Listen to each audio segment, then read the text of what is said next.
Good evening, everybody. This is the Neutral Take, and you are tuning into the post-match reaction to the first leg semifinal of the Carabao Cup between Chelsea FC and Tottenham, which has just ended in a 2-0 victory for Chelsea FC. So we're going to go through some stats. We're going to first talk about the initial lineups. We're going to go through some stats. If you're interested in seeing my reaction to the game, I've got the full reaction on my channel, as well as I'll kind of snip it up too, so that if there's kind of a Reader's Digest condensed version. It was been interesting in the first half. Second half was kind of a bit of a snooze fest. I was going to cover the match tomorrow between my boys, Liverpool and Arsenal. That has been postponed. I believe it was postponed until the 13th. So we'll have that on this channel as well, which is TNT. It is the Neutral Take. My primary channel is Up the Reds. You can find all the information in the description. I'm trying to figure out where the camera is here. I literally have a crick in my neck. I'm going to have to move my TV because I've been watching the game to the left the entire time, and it's jacked me up. Anyway, so let's just quickly go through the lineups. We'll have some lovely graphics and stuff on the screen that I'll kind of pop up to support this. In the future, my watch-alongs will be live. This time it was by myself. It was my first video, and I kind of Xanaxed up for that. And so I'm a little low energy here. But I Xanaxed up for that to kind of get used to it before I've got like a chat stream. Well, hopefully, if people actually give a shit, have a chat stream of people kind of, giving me shit, taking the piss the entire time, and us kind of having a good time. Again, the whole point of this is for me to be able to communicate with other fans, whether you're in the U.S. or the U.K., all around the world, doesn't matter. I'm just looking to dive deeper in the sport that I love so much. So anyway, Chelsea came out in the typical 4-2-3-1 they've been doing. Obviously, they had Kepa in the back with Mendy gone to African with Senegal. Azpilicueta, Rudiger, Sarr, Alonso made up the back line. Saul, Jorginho, Ziyech was up front with Mount, who was a bit of a surprise for me, as well as Kai Havertz, and then Romelu Lukaku up top. As far as Tottenham, they came in with 3-4-3. Lloris in the back, as usual. Davis, Sanchez, and Tanganga. Doherty, which was a bit of a kind of a on that one, but interesting. I thought he was actually pretty decent on the day. Højbjerg, Skip, Emerson, and then you had Lucas Kane and Son up top. Kind of felt like Son was going to pop off this game, and was looking for that. I was kind of excited to see Lucas on the pitch for this one. I think previously, I'll have to look at who I thought. Previously, I did think that Chelsea were gonna actually start with Kovacic, Pulisic, and Werner, and then I might have kind of nailed it with regards to Tottenham. Yeah, I think I might have nailed it with regards to who they would start with, but I think that was just lucky. Doherty was the only one that I thought would not start, and actually surprisingly too, I thought Brian Gill would start over Lucas. I did think that would be the case. So anyway, 3-4-3 versus 4-2-3-1. Obviously, both Tuchel and Conte are both very familiar with the 3-4-3. In that type of formation, the 3-4-3 really kind of spreads out the width and can make it difficult, but it's also, it can open itself up to numerous counterattacks. I was a bit worried, having seen how quickly Chelsea kind of 1-2 punched my boys, Liverpool, in our last match on a counter. I was a little concerned with the 3-4-3. I'm not going to say that I'm right on that based on the results of the game, because the goals were a little odd. The first goal obviously was very good. The second goal was just, it's unfortunate, but I think had there been a little bit more quality on Tottenham's side, they wouldn't have been in the position to make that mistake in the first place. So if we come over here, we'll look at the stats. The stats, they just it's kind of the tail of the game. So Havertz scores in the 5th minute, a Ben Davies own goal in the 34th minute. A few other chances. Havertz had a good low chance blocked by Lloris, by Hugo. That was blocked low. Aside from that, I think Lukaku had a few sitters that I really felt like he should have done better with. Timo would come in to replace Havertz. I think Havertz has some sort of an injury. I don't know if it was the head or the hand at that point. But anyway, Lukaku or Timo came in, had a pretty nice slice across goal. Ended up being quite wide, and then I think it was. Let me see who it was. Was it Ziyech? Yeah, I think it was Ziyech that actually had a decent opportunity on that. He was wonderful on the day in terms of his actual crosses into the box. Um, he was very very good at that. If he had been nearly as prolific on the other side of that, I think he would have been good to go. So anyway, 19 shots for Chelsea versus 5 for Tottenham. 6 shots on target for Chelsea and 2 for Tottenham. Now again, I think it bears mentioning that Chelsea didn't have a lot, really going in the second half. I mean, I believe it might have been 14 shots at halftime versus like 1 for Tottenham. So I think it is a tale of two halves. I think the first half both teams were intense. I think they both had the energy. I just think that Chelsea did more with it. I wasn't seeing really anything from Tottenham outside of one player that I'll mention. 64% possession for Chelsea, 36 for Tottenham. I think it's fairly pathetic for Tottenham. They're a much better team than that. And again, my boys have drawn both of them as of late. So these are two teams that have kind of seen their foundations a little shaky, and are going up against my boys who have seen the same thing, and they've come away with points. And so I think with Tottenham not being in the with them not being in Europa, and with the schedule that Chelsea had, I kind of felt like it would actually be a bit imbalanced. So I had previously predicted a 2-1, and I was incorrect on that. Passes, 669 for Chelsea to 383. But the real difference here, I think, is in accuracy. Now, I will say, and hopefully I'm not shaking the shit out of this camera too much with my arms on the table. I'll pull back. And I got a little bit of some bleed over here because it doesn't like my shirt. But no, what I will say is that,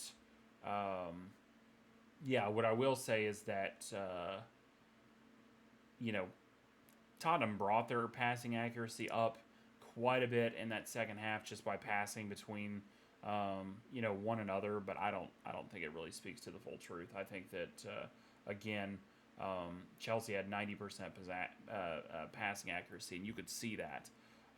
Whereas for most of the game, I think Tottenham hovered around 70, which you could also see. It was hideous. Not too far off in terms of fouls, 15 for Chelsea, 10 for Tottenham. But then corners, 5 for Chelsea. And, 5 for Chelsea, I think. And then just 1. Yeah, just 1 for Tottenham. So, either way, I think that, I think it was a very telling match. I think that if Tottenham come with that same amount of energy, at home, I mean, I don't see how they come away with anything. I see it being a clean sweep for Chelsea. I think Chelsea, I think they kicked it and they did what they needed to do, but it felt like they just dropped a gear after the half, and it felt like that was in response to Tottenham. I don't think Tottenham was doing enough.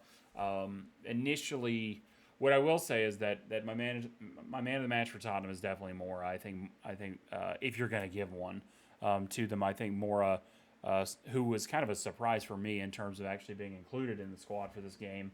I think Mora was the most energetic. I think he appeared to want to win the most. Like I said, I thought Tottenham was going to come into this game with a bit more ferocity because Chelsea's got a lot of shit coming up. I mean, they've, not only do they have Champions League, this shit is not liking this yellow. I mean, it is ridiculous. I think it's this additional lighting here. But anyway, they're just...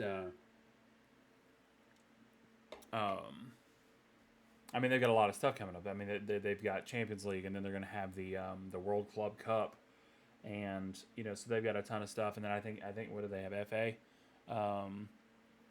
so they've got FA soon, and obviously had Carabao, today. So I don't think Kepa was really pushed to do anything. He had one little bobble moment.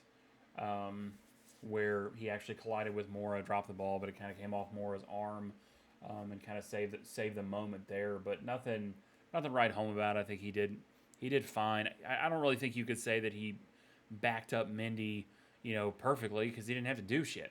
But no, I'm very, very lethargic lethargic performance from um, Tottenham for about 70% of the game.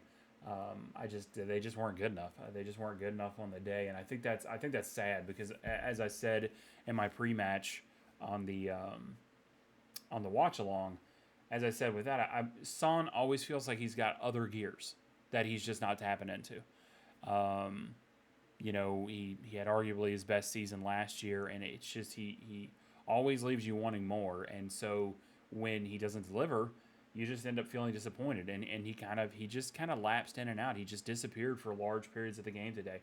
Harry Kane was kind of non-existent. That's why I think Lucas kind of shined in that respect for me in terms of the only people, because he's the only one I really actually saw doing anything.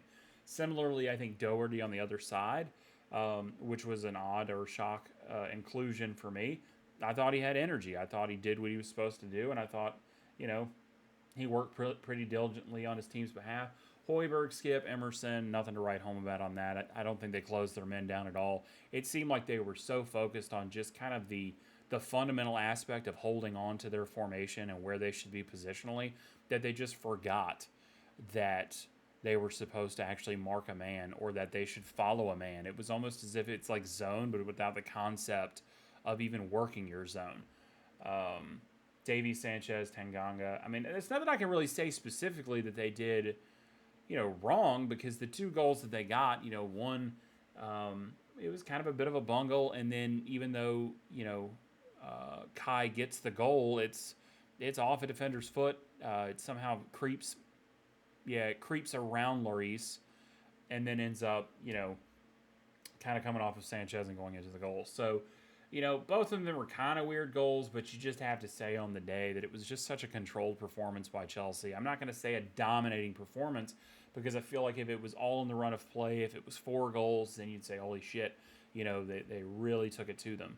I think Tuchel knew exactly what to do as far as the 3-4-3. Also mentioned in the pregame that he and Conte both have ample experience utilizing the 3-4-3, and I think the 4-2-3-1 that Chelsea's using kind of suited them more. I felt like they overloaded the midfield. But interestingly enough, because they were actually it was almost the reverse. The 3-4-3, which is meant to kind of widen and make it difficult as a result of that, ended up being very narrowed by the 4-2-3-1 in this one, and I think that has a direct result of just passing quality. I think the passing quality of Chelsea was a lot better. So as they, kind of spread out, they were playing through the lines. I had actually mentioned during the watch along that I felt like if they played more centrally, if Højbjerg or Skip or Lucas, who was kind of pivoting there, if he could have played, kind of a straight pass to Kane to allow him to kind of roll and kind of move, then I think that there was a goal in it. For Tottenham. They just didn't get it on the day. So, again, I don't, I know for a lot of people this is just kind of this, and it has been.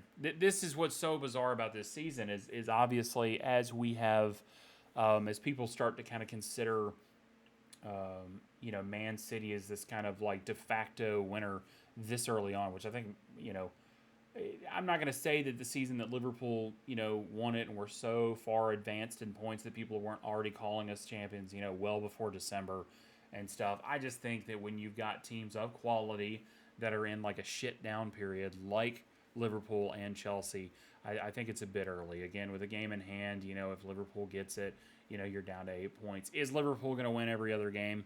Absolutely not. Has Man City dropped points this season? Sure. So is it a safe bet to say that Man City drops points? Yes. Is it a safe bet to say that Chelsea and Liverpool continue to drop some points? Yes. So I think ultimately at the end of the day, I think Man City has done the work that they needed to do, and so long as there's not some complete 180, I think they've done their job there as far as the league. That is why there's some attention, truly being focused on Carabao and I guess FA and as you kind of go on from there, because typically Carabao is like a throwaway for Liverpool, but the Leicester game against our youngins to even get us to the semifinal kind of showed that we really got pumped and amped up for something that was not a European night. And that was the first time, I think, in seasons under Klopp.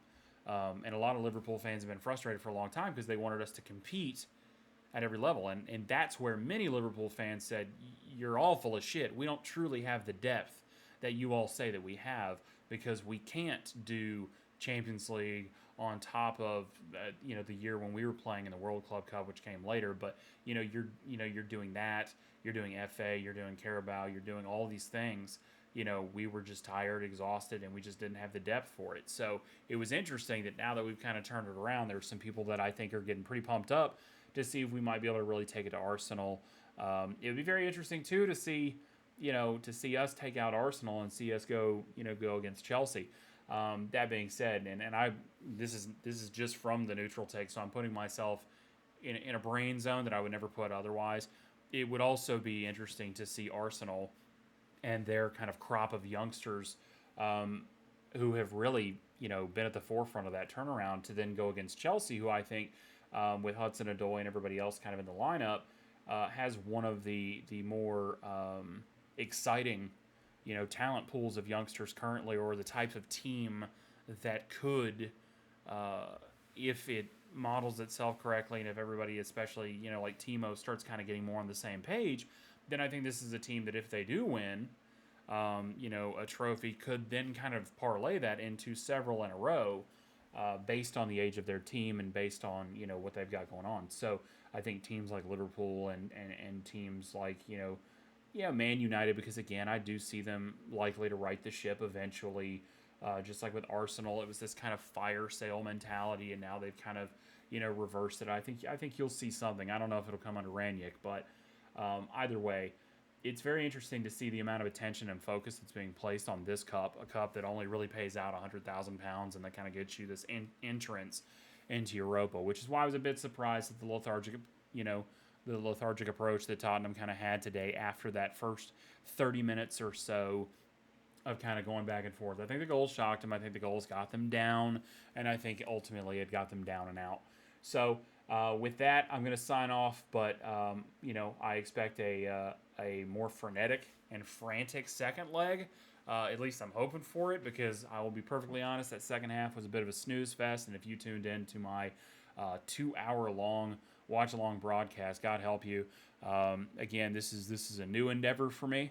I would appreciate, subscribe and a follow and a like, however the hell all that works, as well as ringing the bell or ticking the bell so that you'll get notifications when I'm on.